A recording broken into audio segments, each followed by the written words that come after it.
Right now, the idea that somehow we are being hurt by my keeping to the rules and following the instructions that have been put forward by the docs is absolutely bizarre. I reject the premise that somehow this is hurting us. There's no evidence of that. I'm following the rules. That's Joe Biden dismissing criticism, even from some Democrats who say he should be more visible in this 2020 campaign. Biden, the presumptive Democratic nominee for president, reportedly has no foreseeable plans to resume in-person campaigning during the COVID-19 crisis. Politico reports the Trump campaign sent a polling memo to surrogates saying President Trump has made up 9 points against Joe Biden in the past 3 weeks. Now they are split in a head-to-head matchup, tied at 48%. Meanwhile, a new CNN national poll out today shows Joe Biden holding a 5-point lead over President Trump among registered voters, 51 to 46%. However, the same polling shows the president holding an edge in battleground states. Power Panel joins me now. Richard Fowler, senior fellow at the New Leaders Council. Guy Benson, host of the Guy Benson Show on Fox News Radio. Both are Fox News contributors. Great to see you. Richard, why is Joe Biden slipping? Well, I don't think it's a slip. I think it's just a natural shift in moving, as you're seeing in every election as you get closer to it, right? I think now more than ever, voters are finally starting to pay attention. Now that they're locked in their homes, they're paying attention to the candidates. They're giving all the candidates an extra review. And I think that's why you're seeing the polls sort of ebb and flow. But if you take a look at the most recent Fox News poll, what you find is, and it's a very good poll, by the way, what you find is in a lot of the battleground states, in places like Michigan, in places like Pennsylvania, the vice president's up by huge numbers because those voters understand what's at stake. That's interesting. That may change, though, because the president, the last I saw of it in those battleground states, is actually going to be in Pennsylvania this week. Guy, how much of a difference does it make virtual versus in person? And it's tough to talk about it because we're in the middle of a pandemic. We know what safety looks like. Right. So I feel like any criticism of Biden, frankly, on this front is misplaced because if you look at the polling averages, he's consistently and steadily ahead. I think, frankly, being in his basement and mostly invisible from voters is helpful to him. I think when he's out there in the open, when he's talking, it doesn't help him. I think a lot of voters watch him in these interviews. When they catch him, they have the opportunity to actually see him. They're like, ooh, I'm not sure if he's up for this job right now.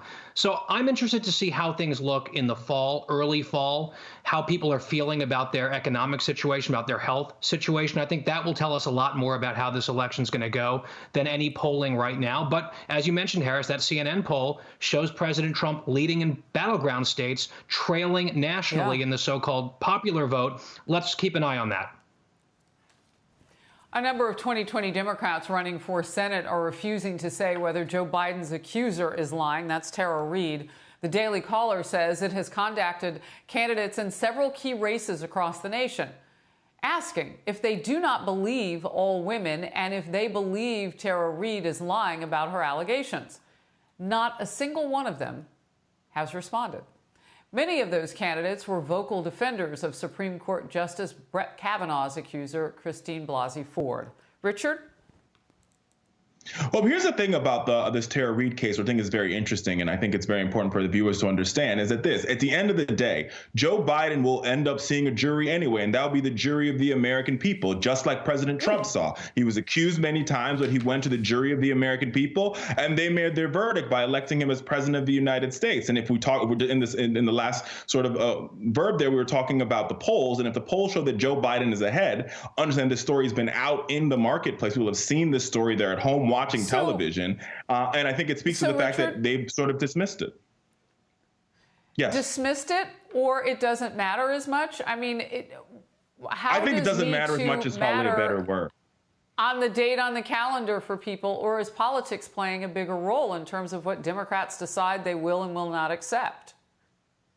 Well, a couple of things here. I think first, in the Tara Reade case, and specifically, a lot of news agencies have investigated it, the New York Times, the Washington Post, the Associated Press, and they have said that they can't corroborate her story, number one. And I think number two, because Joe Biden has such a long history, just like the president does, he will benefit from the fact that he's a person who's seen as the face of the Violence Against Women's Act, right? Pushing for women to be heard in the workplace, pushing for fairness and equity when it comes to sexual assault and sexual harassment at work and college. I'm going to stop you there because I want to hear from Guy on this issue. Guy? So we heard from Chuck Schumer yesterday that Joe Biden has spoken. He's denied it, and therefore this issue is settled. Kamala Harris basically said the same thing. She wants to be his vice president, obviously, his running mate. I find it very interesting because both Schumer and Harris called on Brett Kavanaugh to withdraw from the Supreme Court nomination process based on an allegation that had less evidence, far less evidence, as a matter of fact, than what we're seeing from Tara Reade against Joe Biden. I don't know if Biden's guilty. I think the evidence matters, and there are strands in both directions. But the standards set up by the Democrats 2 years ago for Brett Kavanaugh have been completely abandoned by those exact same Democrats. And the reason is obvious. It's politics and power, pure and simple. I want to push back on that. Hold on one second. Hold on one second. Numerous Hollywood celebrities who smeared Justice Kavanaugh don't appear to be backing Tara Reade. Let's watch. Well, there's the list. You see him there. And we can read that for ourselves while you respond. Richard Fowler, you can look at some of these names. Alyssa Milano, Jimmy Kimmel, Ellen DeGeneres. Go ahead. Well, I think there's a couple of things here. I think my first point, the argument that Joe Biden will eventually face a jury of his peers when he goes to the ballot box. And he's already faced various juries in various primary states on this same issue, number one. Number two, he is serving for 4 years, whereas in Brett Kavanaugh serving a lifetime sentence as a Supreme Court justice. There's clear differences between the two offices, between the two positions, and between the two ways of going about it. This particular instance. Go ahead, Guy. Yeah, no, I was just going to say, rather curious. than sentence, why don't we call it a lifetime appointment? Go ahead, Yeah, Guy. appointment. That's what I meant. Richard, There we do go. you believe Tara Reade is lying? And do you believe Dr. Ford was telling the truth? And if so, why, based on the evidence? Well, number one, I think based on the evidence that we're seeing here, we're talking about corroboration of story. And if the Associated Press and the New York Times and the Washington Post cannot corroborate Ms. Reade's story, that speaks that there might be some holes in. But there's no corroboration with the New York Times. There's no corroboration with the Associated Press, and there's no corroboration for Dr. Ford. Once again, like I said, what I always called for in the Dr. Ford case, and I will call for it here again, is for her voice to be heard. And Dr. Ford was heard in front of the American people. Ms. Reade has been heard. And ultimately, in the case of Brett Kavanaugh, it was up to the Senate to decide. And in this case, it's up to the American people to decide if they believe Joe Biden, understanding that just 3 years ago, when the same case and a similar case came up with the president of the United States, the American people chose to believe the president over his 20-some-odd accusers. Guy, last word.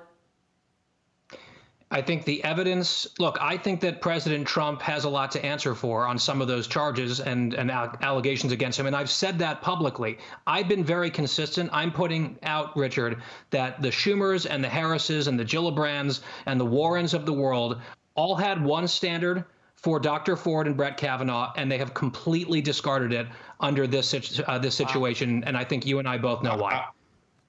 No, I Richard disagree Fowler, with Guy you. I think you're Benson, comparing I have to apples and scoot. oranges. Great to see you both. Thank No, you. we're not. Good to see you, Harris. You bet.